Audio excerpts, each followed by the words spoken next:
Why is vertical resolution a multiple of 360?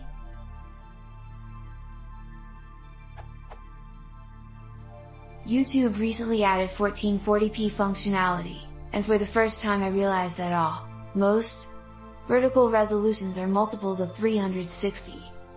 Is this just because the smallest common resolution is 480 by 360, and it's convenient to use multiples?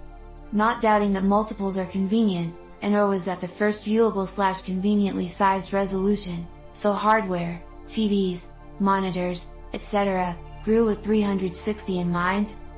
Taking it further, why not have a square resolution? Or something else unusual?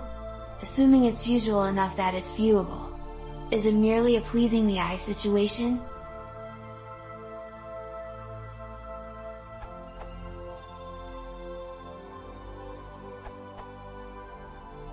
Alright, there are a couple of questions and a lot of factors here. Resolutions are a really interesting field of psycho-optics needing marketing. First of all, why are the vertical resolutions on YouTube multiples of 360? This is of course just arbitrary, there is no real reason this is the case. The reason is that resolution here is not the limiting factor for YouTube videos, bandwidth is.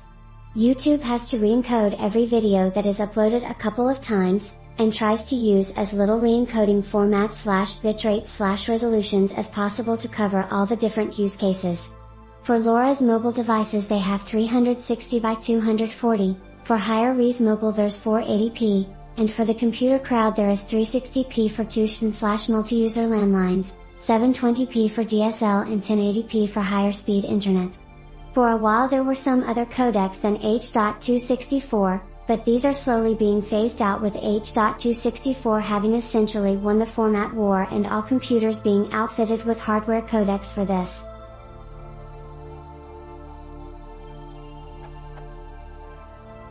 Now, there is some interesting psycho-optics going on as well.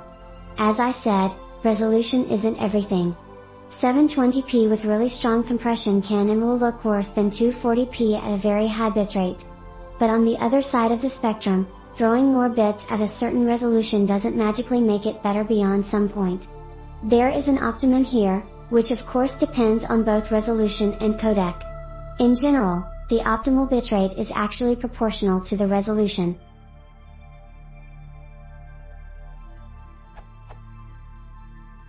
So the next question is, what kind of resolution steps make sense?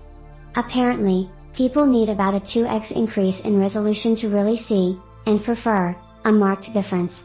Anything less than that and many people will simply not bother with the higher bitrates, they'd rather use their bandwidth for other stuff.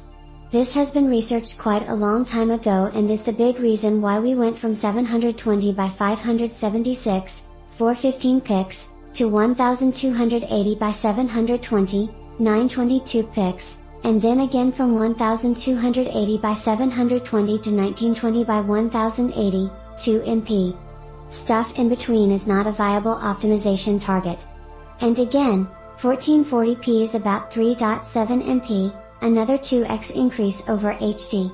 You will see a difference there. 4K is the next step after that.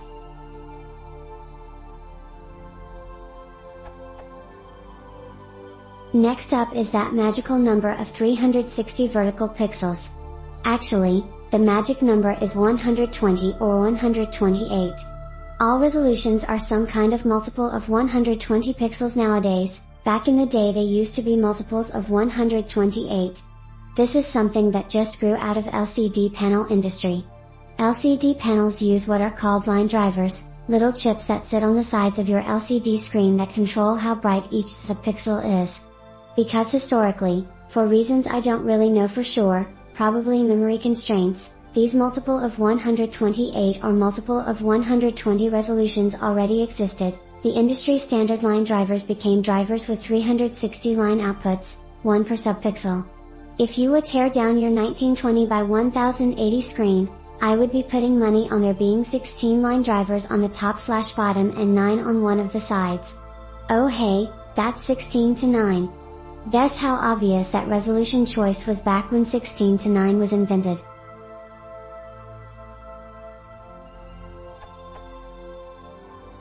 Then there's the issue of aspect ratio. This is really a completely different field of psychology, but it boils down to, historically, people have believed and measured that we have a sort of widescreen view of the world. Naturally, people believed that the most natural representation of data on a screen would be in a widescreen view, and this is where the great anamorphic revolution of the 60s came from, when films were shot in ever wider aspect ratios. Since then, this kind of knowledge has been refined and mostly debunked. Yes, we do have a wide-angle view, but the area where we can actually see sharply, the center of our vision, is fairly round. Slightly elliptical and squashed, but not really more than about 4:3 or 3:2. So for detailed viewing, for instance for reading text on a screen, you can utilize most of your detailed vision by employing an almost square screen, a bit like the screens up to the mid-2000s.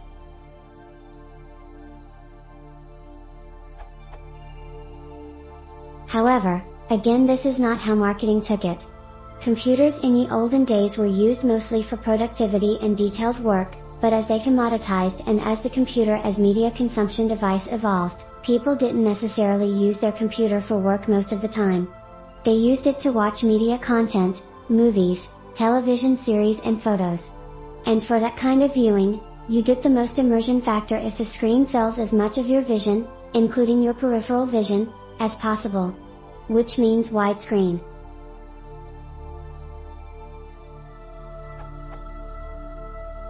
But there's more marketing still. When detail work was still an important factor, people cared about resolution. As many pixels as possible on the screen. SKI was selling almost 4K CRTs. The most optimal way to get the maximum amount of pixels out of a glass substrate is to cut it as square as possible. 1:1 or 4:3 screens have the most pixels per diagonal inch. But with displays becoming more consumery, inch size became more important, not amount of pixels.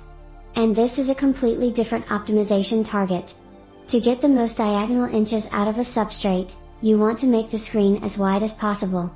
First we got 16:10, then 16:9, and there have been moderately successful panel manufacturers making 22:9 and 2:1 screens, like Philips. Even though pixel density and absolute resolution went down for a couple of years, inch sizes went up, and that's what sold.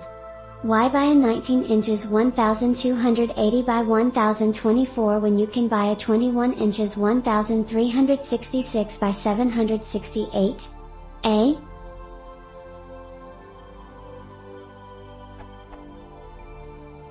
I think that about covers all the major aspects here. There's more, of course. Bandwidth limits of HDMI, DV, DP, and of course VGA played a role, and if you go back to the pre-2000s, graphics memory, and computer bandwidth and simply the limits of commercially available RAM DACs played an important role. But for today's considerations, this is about all you need to know.